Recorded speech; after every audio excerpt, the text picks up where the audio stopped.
All right, hello class. First, I want to apologize for my day late posting. I just got back from Seattle after attempting to climb Rainier and kind of searching since I'll be moving soon. But yet again, I think another great discussion post by this class, the difference between simulators and actual flight. Something I've never actually really thought about, and I really delved in and kind of understood the subject a little bit more. There are a lot of aspects just peering in from the outside before even reading scholarly articles what the difference between simulated flight and actual flight could be. And I've had the opportunity to sit in military simulators for flying Chinook aircraft, rotary wing helicopters, and I find it to be extremely effective because the cockpit was the same layout, the buttons were in the same spot. However, it's not actually flying an aircraft. You don't actually get the mental aspect of, hey, I have $50 million in my hand right now. It's the aspect of not being able to brake, I guess, is the main thing that I came up with on my own before reading the scholarly articles, and something I kind of wanted to share through my thought process. Now, what I found, I read three different studies that really gave me a pretty good understanding of the difference between simulated and actual flight for pilots and what the implications could be so far as a business aspect. A lot of pilots, there's a study that came out between the actual flight and simulated flight in the regards to the differences in body motion, such as like heart rate, eye movement, all of these other things going on with your body within flight that you're not very aware of compared between the simulator and the actual flight. And a lot of what I came up with for the research is they use these methods of, hey, in the simulator, we're going to induce engine failure, or we're going to induce the flaps not working in an aircraft, which are usually, obviously pretty serious symptoms for anybody flying an aircraft, which a lot of pilots need to go through anyways for their main training. And then they measured the heart rate inside the simulator, the eye movements inside the simulator to determine the mental workload. And mental workload within a psychology environment is pretty difficult to kind of pin down. How do you exactly understand how much stress the brain is going through? But there was, within their study, they did conclude that there wasn't a significant statistical difference, which we've talked about in this class. How far away from the p-value are you to really understand a statistical difference? And they determined that it wasn't based off of this p-value. However, there were differences between heart rates and eye movement in simulated flight and actual flight.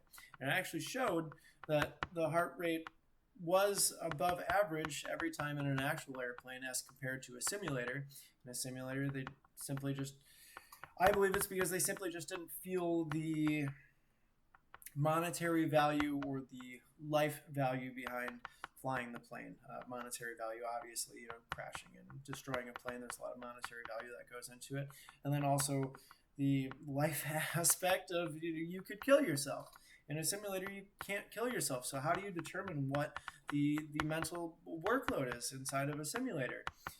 So they went through a lot of that, and a lot of the methods that they used, besides heart rate and eye movement, were the respirations and electrodermal activity.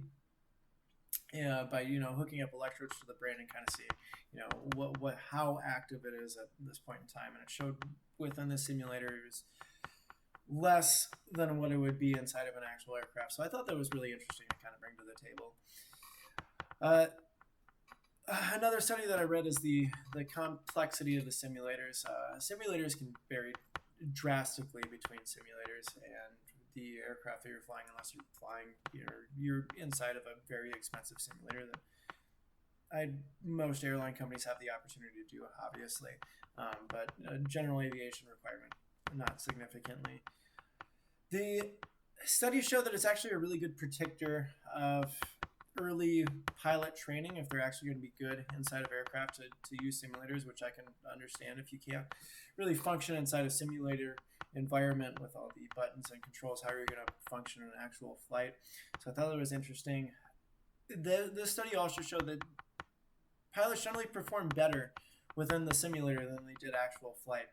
And again, I really feel like it breaks down to that rudimentary fact of you can't break a simulator and you can't die from sitting in a simulator.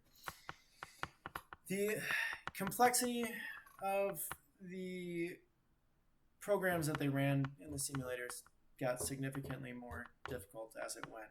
And it showed that pilots did better at those advanced stages inside the simulator, but less likely to overcome those scenarios in actual flight, which I found interesting. If they could perform better in critical operations in a simulator rather than flight, how do you get a good baseline or a good risk scenario without somebody putting somebody in a risk scenario? The last study that I wanted to share with you guys was actually a positive for simulators that I really came out with, since most of what I found was somewhat negative about simulators, even though they're good for what they're designed for.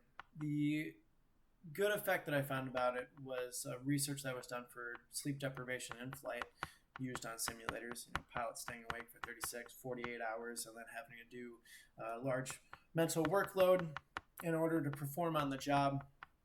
And there's a lot of research that can be done inside simulators, I believe, and there's a lot of good general aircraft knowledge that can be put into use from simulators, and a lot of research aspects of sleep deprivation or how these drugs can affect pilots, or how can we instill mental fortitude within simulators or create these mental overload environments. But I don't think we'll ever come past the monetary and life value that it actually means to sit inside an aircraft when an engine failure is happening. I just don't think you can simulate that without actually putting somebody in an aircraft and simulating an engine failure. There's nothing like real world experience, and I think everyone in aviation can know that. However, caveat, simulators have a great opportunity to teach protocol and to teach the things that need to happen with inside that environment. It instills some sort of muscle memory for where the controls are, but you'll just never know the mental overload that you'll have inside of those scenarios until you're actually in one of those scenarios. I found that the most interesting. But I hope you guys enjoyed my post this week, and have a good one.